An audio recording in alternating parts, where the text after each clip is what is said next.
Hello, kia ora, g'day. I'm Philip Duncan from Weather Watch TV on YouTube with your Australia-only forecast. I'm going to keep today's one a little bit lighter because there's really not a lot to talk about, but we do still see some interesting weather next week.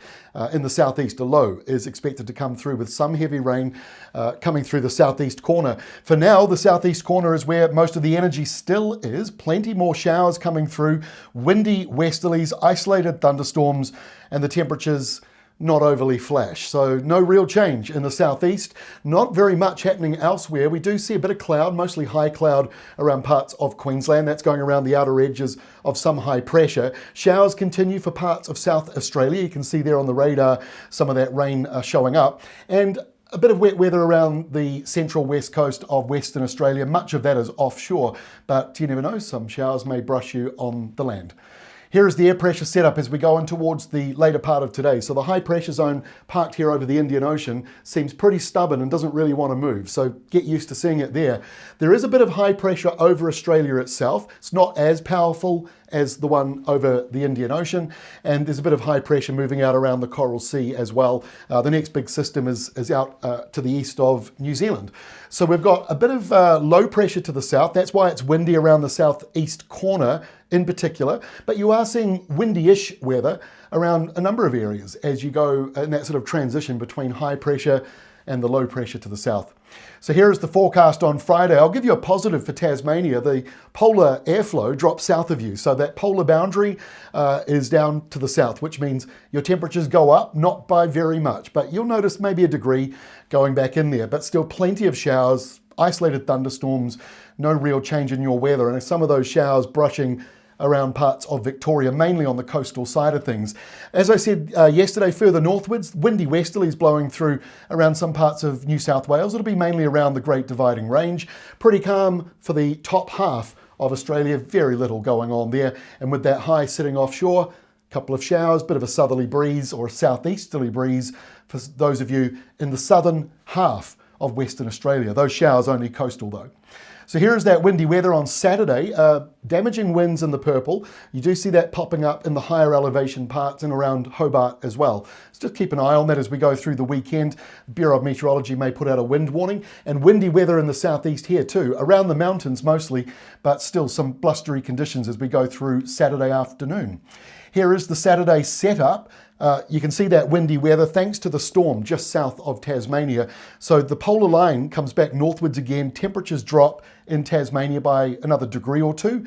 Showers, some thunderstorms on the west coast, a few showers elsewhere, and similar story around Victoria. Showers here and there, and southwesterly winds into South Australia will also drive in a few showers.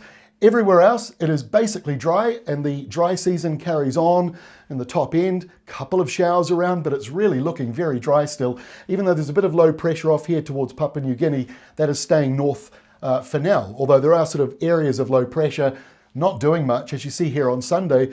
Couple of isolated showers around, but not exactly widespread. We do see some widespread rain over the Coral Sea. That looks mostly offshore. You may get a couple of showers around Queensland, some showers into New South Wales, the ACT and Victoria as the polar boundary comes up and brushes and hugs the Victoria coastline. So you'll feel the temperatures down there as well. South to southwesterlies continue for Tasmania, wintry weather conditions for you, and with our big nervous high pressure zone that doesn't want to come in, it's got a bit of stage fright. It is producing more of those southwesterly winds and a few showers carrying on in that southwest corner of Western Australia. Next week, the tropical red line up here, it is sinking southwards. So you're going to be feeling more tropical heat and humidity in this northern part of Australia, Queensland, the Northern Territory, the Kimberley region, all of those feeling more heat. Few showers and thunderstorms up there as well. Otherwise, it is dry through a large portion of Australia. We do see a few showers around New South Wales, mainly on the eastern coastal side of the hills. And here's the next low south of Australia to keep an eye on, and it's worth monitoring if you need rain in Victoria. It does produce some showers here going into South Australia with another area of low pressure. That's going to put the squeeze on a little bit there for you, and that will produce some windy weather into Monday afternoon. It's not 100% locked in, but a little bit of a surge of windy weather producing some damaging gusts around there.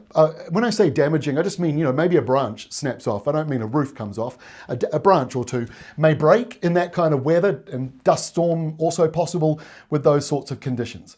Here on Tuesday, the red boundary is still drifting southwards, so humidity is increasing. There's low pressure increasing up there. It's not doing much, but there are a few isolated thunderstorms, mostly in the Northern Territory and a couple around the Kimberley. Otherwise, pretty dry. Our nervous high still staying offshore, doesn't want to come in yet, but the outer edges of it stretch into South Australia, and from there, we come down to the low, the most important part of the map.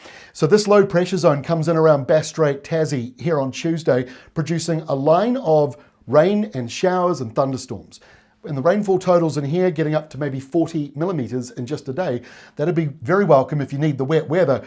Windy southwesterlies coming through though, and there is cold air building behind us. So while it's not overly cold on Tuesday, and certainly not in New South Wales with a windy nor'wester there going right up to Brisbane in the southeast corner, but as that low moves through, the weather changes in that southeast. And so we'll be watching what happens with the next surge of cold weather coming in behind it. I didn't highlight the line there, sorry, but you can see the low here moves away on Wednesday out to the east. And by Thursday, now we can see the next polar change coming through. And that brings in more windy weather for South Australia, Victoria, and around Tasmania. Windy westerlies further up around New South Wales coming through. The temperatures will be milder. And we also see some isolated thunderstorms in Queensland and a more widespread area of showers and isolated thunderstorms for the Northern Territory. So there are a few things going on as we go into next week. But for now, that is all from me. I'll be back again tomorrow as we take another look at the forecast, but I think next week's videos might be a little more interesting as we track the cold change here in the south and those thunderstorms that are developing up in the north.